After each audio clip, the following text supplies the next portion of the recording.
Czy wyobrażasz sobie, jak wspaniały byłoby mieć tajny klucz do nauczenia się dowolnego języka świata? Każdego, nawet języka najbardziej odległego plemienia z najbardziej nieznanej dżungli? No więc osoba, o której dziś przyszłam Ci opowiedzieć, miała ten klucz. I dzięki niemu dziś ponad 600 milionów ludzi na całym świecie mówi po hiszpańsku. Tu Paki McFly, kanał, na którym opowiadam Ci o hiszpańskich sprawach, podczas gdy ja sama też szukam tego tajnego klucza do nauczenia się polskiego. Na razie bez podobienia, jak możesz zauważyć.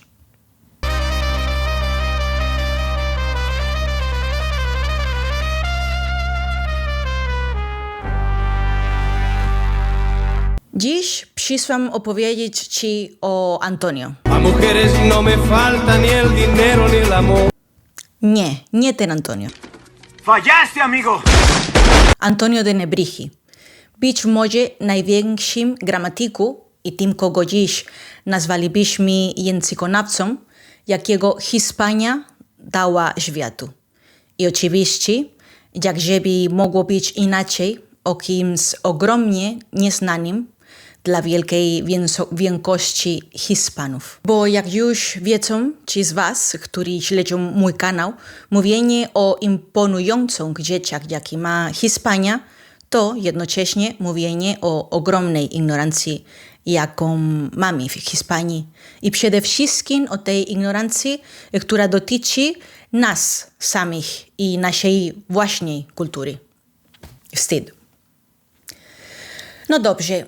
Antonio de Nebrija urodził się w Sewilli w 1444 roku jako syn chłopów, choć żyjących w stabilnej sytuacji materialnej. Już od dziecka czuł ogromną fascynację wszystkim, co związane z Imperium Rzymskim. Zresztą niedaleko jego miasta, Lebriji, znajdowały się pozostałości rzymskiej Hispalis z łacińskimi inskrypcjami, które wciąż można było zobaczyć. I zapewne właśnie tam, pośród łacińskich epitafiów, narodziła się ta ciekawość, która miała naznaczyć całe jego życie.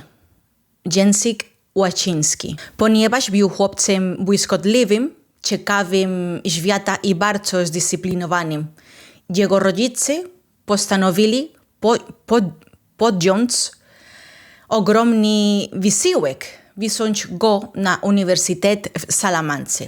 A w średniowieczu to nie było byle co. Dzisiaj praktycznie każdy, kto chce, idzie na uniwersytet i zdobywa dyplom. W tamtej epoce nie. Po pierwsze, twoją rodzinę musiało być na to stać, a po drugie, i co ważniejsze, musiałeś mieć wyjątkowy talent, dyscyplinę i zaangażowanie w naukę. A Antonio miał to wszystko. Zaczął studiować gramatykę w Salamance i bardzo szybko się wyróżnił do tego stopnia, że został wysłany do Polonii, wciąż jeszcze jako student do instytucji znanej jako Królewskie Kolegium Hiszpańskie, gdzie jeszcze głębiej studiowano łacinę. I tam nie tylko kontynuował naukę, ale też poszerzył swoją wiedzę o grekę, hebrajski i teologię. A do tego wszedł w kontakt z kluczowymi postaciami hiszpańskiego humanizmu, takimi jak kardynał Cisneros, który później okaże się fundamentalny w jego życiu. Nebrija początkowo myślał o poświęceniu się życiu religijnemu, ale jak sam wyznał w listach do przyjaciół, miał, powiedzmy, zbyt duże zainteresowanie ciałem, więc skończył żeniąc się i mając 9 dzieci. 9. Kiedy wraca do Hiszpanii z całym wykształceniem, jakie zdobył, uświadamia sobie jedną rzecz. W Hiszpanii fatalnie uczono łaciny. Nawet ludzi wykształceni mieli bardzo niski poziom. A problem był poważny, bo łacina była językiem wiedzy. Wszystkiego uczono się po łacinie. Była językiem nośnym wiedzy w całym świecie zachodnim. Tylko że mówiło się nią i pisało nią bardzo źle. Nebrija porównywał łacinę wielkich autorów klasycznych z tą, której używano w jego epoce. I mówił, to nie ma ze sobą nic wspólnego. To katastrofa. I dlaczego tak się działo? Bo podręcznik, z którego uczono łaciny, był książką straszliwie zawiłą, napisaną wierszem, niemożliwą do zrozumienia. Tak więc uczniowie się nie uczyli. Oni zapamiętywali jak papugi. A potem wychodzili stamtąd źle, bardzo źle. Nebrija, który miał wybitne wręcz opanowanie łaciny, uznał, że trzeba to zmienić i zrobił to. Napisał Introducciones Latinae, serię jaśnych, schematycznych i prostych podręczników, które pozwalały wreszcie naprawdę zrozumieć i nauczyć się łaciny. I tutaj dzieje się też coś kluczowego. Zbiega się to stosunkowo z większym pojawieniem się druku w Hiszpanii. Bo jak wiesz, przed druku książki były absolutnym luksusem. Przepisywano je ręcznie, zwykle przez zakonników. Zresztą sam Nebrija był kopistą w swoich latach studenckich i dzięki temu miał dostęp do wielu tekstów. Ale wraz z drukiem wszystko się zmienia. Można zmasować druk książek i obniżyć ich koszt. I to z kolei trochę bardziej przybliżało książki zwykłym ludziom. Zresztą Antonio odegrał kluczową rolę w tym, żeby druk trafił na Uniwersytet w Salamance. Antonio de Nebrija publikuje swoje Introducciones Latinae w 1481 roku i sukces jest natychmiastowy. Wyrywano je sobie z rąk. Uniwersytet, gdzie przyjmują, ludzie je kupują, trzeba je wznawiać raz po razem. To prawdziwy fenomenem. I nie tylko w Hiszpanii. W całej Europie wszyscy się na tę książkę rzucali. Ale oczywiście, kiedy coś odnosi tak wielki sukces, zaczynają się problemy. Pojawiają się wszędzie pirackie kopie, ludzie kupują książkę, drukują ją i sprzedają, jakby była ich. I Nebrija mówił dość. I dzięki swojej inteligencji, charyzmie i umiejętnościom współczesnym osiągał coś rewolucyjnego. Prawną ochronę swojego dzieła, to znaczy praw autorskich. Doprowadza do tego, że oficjalnie uznaje się, iż to dzieło należy do niego i że wszystkie należą się jemu. I dzięki temu nie tylko żyje ze swojej pracy, ale też 5 pokoleń jego rodziny korzysta z tego. Całe nieźle, biorąc pod uwagę, że miał 9 dzieci. I to w jego epoce był czymś absolutnie pionierskim. Praw autorskich, nie, że on miał tak tyle dzieci. A poza tym Nebrija był kozakiem od interesów, bo wpadł też na pomysł, żeby dojść do porozumienia ze swoją zaufaną drukarnią w sprawie wydań tej książki. Udało mu się doprowadzić do tego, że to drukarz zajmował się sprzedażą książki w zamian za procent od sprzedaży. No geniusz ten Antonio. No dobrze, widząc sukces tego wszystkiego, znowu zaczyna intensywnie myśleć.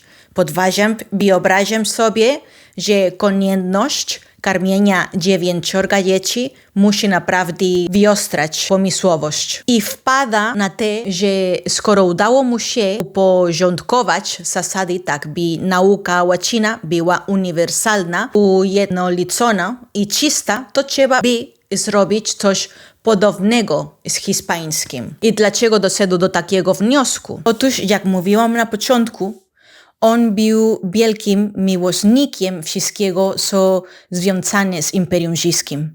I oczywiście zdaje sobie pytanie, dlaczego Imperium Rzymskie tak się rozwinęło? Otóż między innymi dlatego, że miało łacinę, która była kluczowym narzędziem rozdzierania się i jednoczenia. I trzeba pomyśleć o jego kontekście historycznym. Mówimy o końcu XV wieku. W tym momencie rządzą już królowie katolicy. Są praktycznie u kresu rekonkisty i mają się już zaraz uporać z ostatnim bastionem muzułmańskim po wiekach okupacji, z Królestwem Grenady. To znaczy, że Hiszpania jest o krok od całowitego zjednoczenia pod jedną koroną i pod religią i kulturą katolicką. I on myśli sobie, jaśnie, wszystkich tych ludzi, którzy mają zostać włączeni do korony, trzeba będzie nauczyć hiszpańskiego. A coś może być lepszym narzędziem niż gramatyka, która ujednolici, oczyści i uporządkuje język. Wszystko to nie wiedząc, bo nie dało się tego wiedzieć, że za chwilę odkryją Amerykę. Bo mniej więcej w tych latach Izabela Katoliczka spotyka się z Kolumbem i rozważa ten projekt znalezienia nowej drogi handlowej, skoro tradycyjny dostęp do wschodu był zablokowany przed wojny z Konstantynopolu. Nebrija nie mógł sobie nawet wyobrazić, że zaraz na nowo zostanie odkryty cały kontynent i że jego język tam dojdzie. Ale dobrze. Też w tamtym czasie hiszpański nie był jeszcze ujednolicony i nie było jasnych zasad, jak powinno się nim mówić i napisać. Rzecz w tym, że zaczyna rozwijać tę ideę i jak już widzieliśmy, był człowiekiem o ogromnych zdolnościach społecznych i bardzo ważnych kontaktach. I w jednej z takich sytuacji ma spotkanie z Izabelą Katoliczką. Rozmawiają, jak możecie sobie wyobrazić, o wielu rzeczach. O łacinie, o jego podręcznikach, o tym, jak dobrze działają. I on wspomina jej o swoim nowym projekcie, zwodzeniu gramatyki hiszpańskiego. I zwróćcie uwagę, jaka to była sprawa. Skoro nawet sama Izabela Katoliczka, która była kobieta wykształconą i znała łacinę, nie do końca to rozumiała. I pyta go, a ta gramatyka hiszpańskiego do czego ma służyć? Skoro hiszpański jest językiem pospolitym, a wiedzie wziąć przekazuje się po łacinie. I tutaj Nebrija ma absolutnie genialną wizję. A do tego rozumie, że trzeba to dobrze wyjaśnić, że nie da się po prostu tego wypuścić i tyle. Trzeba jasno powiedzieć po co. I dlatego zapisuje w swoim prologu tę ideę, która przeszła do historii. Język jest towarzyszem imperium i dodaje własnymi słowami. Wystarczy gramatyka, by przenikać do ludu i każdy lud będzie wpadł w ręce gramatyki. Jakie to pięknie. No i dobrze, na tym się skończyło. Ale rzecz w tym, że kiedy wreszcie publikuje swoją gramatykę. Trzymajcie się. 1492. Trzeba usiąść i to przemyśleć. Naprawdę, bo w 1492 dzieje się wszystko. Kolumb dociera do Ameryki. Królowie katolicy odbijają Grenadę i dopełniają zjednoczenia Hiszpanii. A Antonio de Nebrija publikuje pierwszą gramatykę hiszpańskiego. Wszystko w tym samym roku. Antonio de Nebrija publikuje pierwszą gramatykę języka romańskiego, czyli pierwszą gramatykę nowożytnego języka europejskiego, który nie był łaciną. Później pojawiły się włoska, portugalska, francuska, potem angielska, ale pierwsza była ta od języka hiszpańskiego. I to jest rzecz, o której generalnie się nie wie. Wy oczywiście tego nie wiecie, bo skąd mielibyście to wiedzieć, skoro nawet my sami Hiszpanie tego nie wiemy. Jaka szkoda. No cóż, rzecz w tym, że jak to bywa w wieloma genialnymi pomysłami, tego w swoim czasie nie zrozumiano. Gramatyka zostaje opublikowana, owszem, ale w kręgach intelektualnych wielu mówi, po co nam to? To przecież język pospólstwa, język wulgarny, bez prestiżu, Widziano w tym ekstrawagancję, eksperymentem intelektualnie i niewiele więcej. Ale tymczasem historia toczyła się dalej. I kiedy zaczynają formować się wicekrólestwa w Hiszpanoameryce, a nie kolonie, bo korona hiszpańska nie zakładała kolonii, tylko wicekrólestwa. Zakonnicy, którzy tam docierają, by ewangelizować Indian, muszą nauczać hiszpańskiego.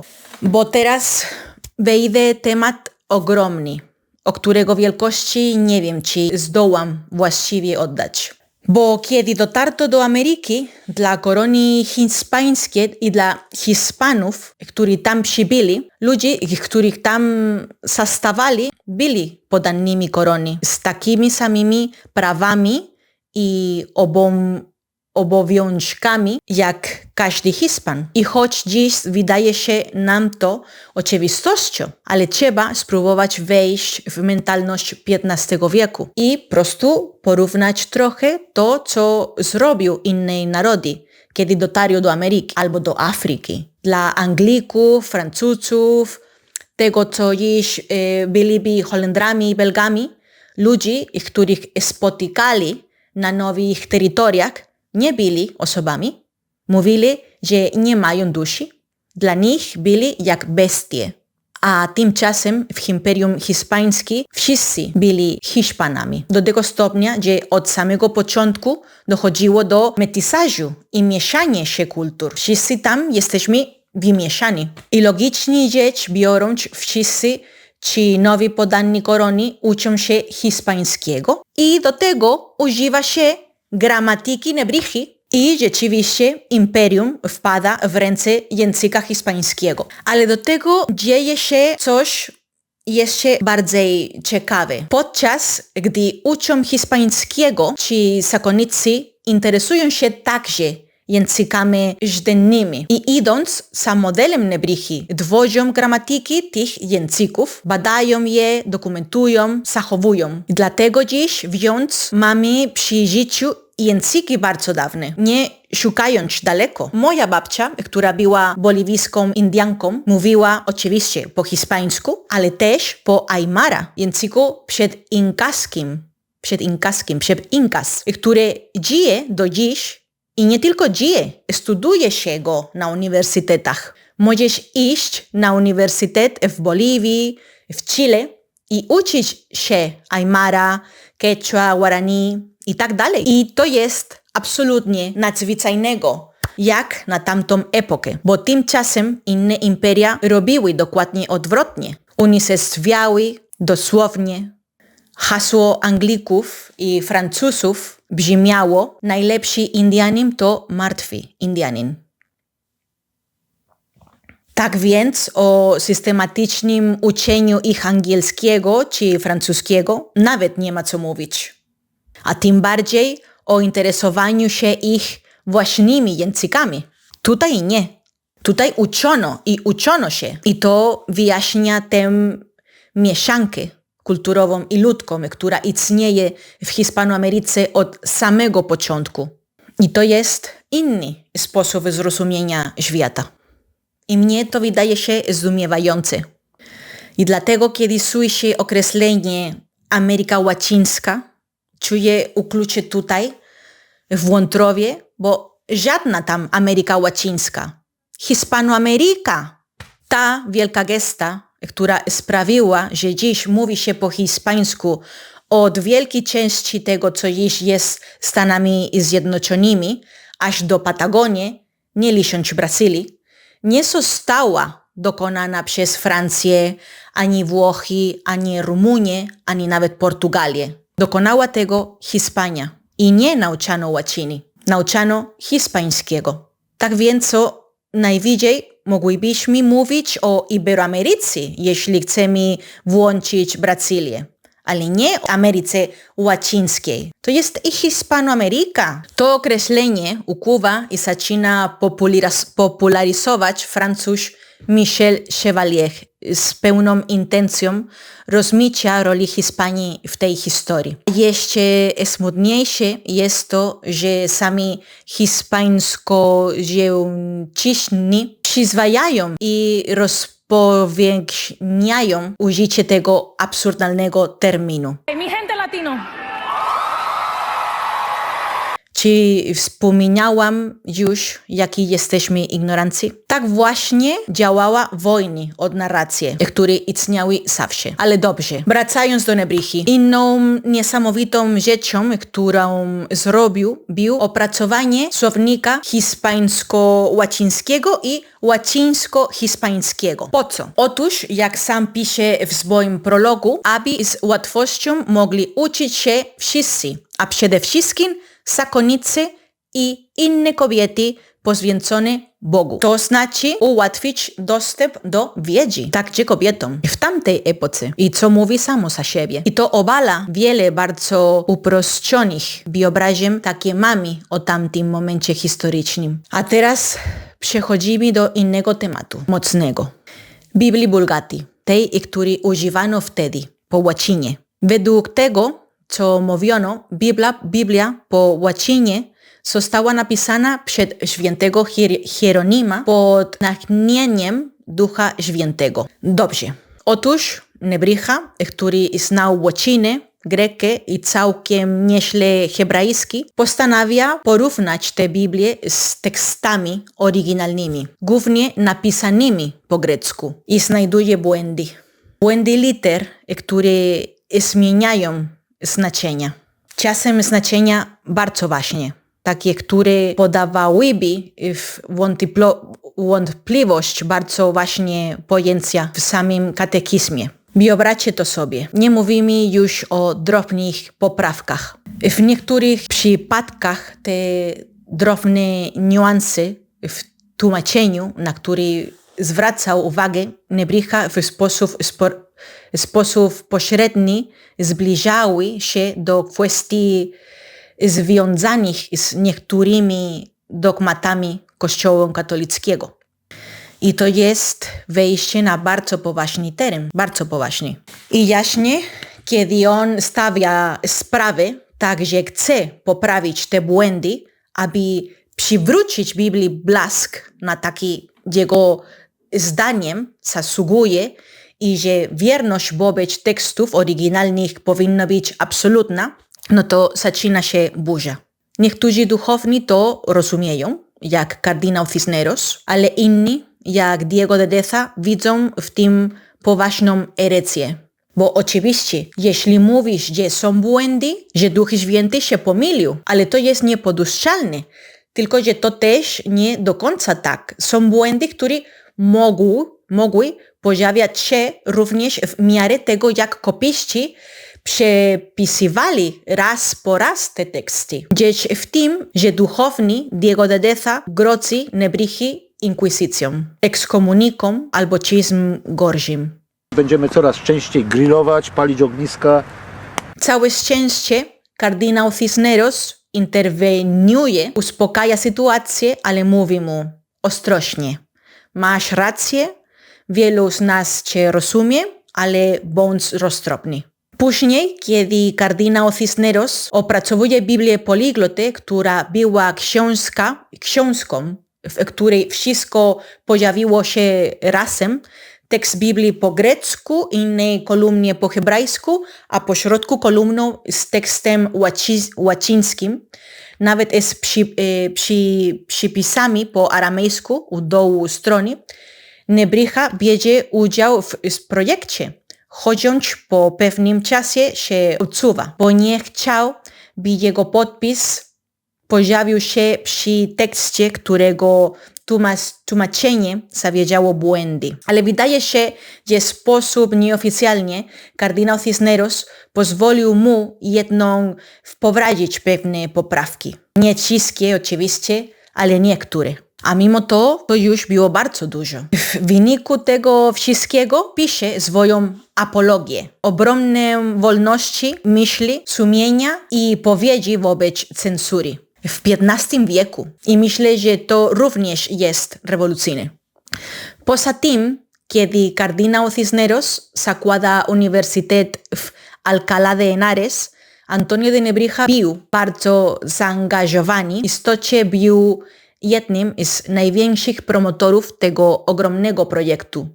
Był ostatecznie jedną z największych osób w kulturze hiszpańskiej.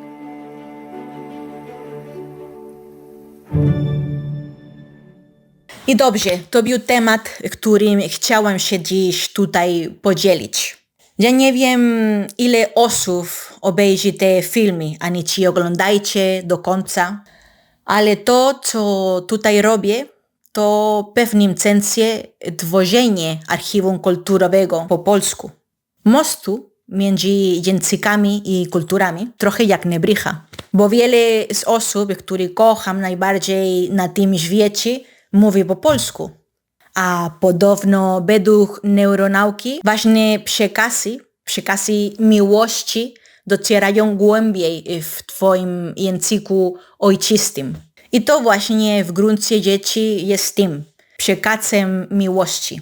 Ja głęboko podziwiam kulturę polską, wasz kraj, to jak szanujecie twoją historię, tę niesamowitą siłę, którą macie. I myślę sobie, a co ja mogę wam dać? Otóż to, co uważam najpiękniejsze i najlepsze, co mam, moją kulturę, czyli kulturę hiszpańską, i przybliżyć ją i zrobić to w waszym języku, po polsku, albo dla Ukraińców, którzy mnie oglądacie i za co ogromnie dziękuję, w języku który bardzo przypomina wasz. I tak więc mam nadzieję, że to do was dotarło, że poruszyło w was coś w środku, że jeśli się da, nawet was zainspiruje i nic więcej.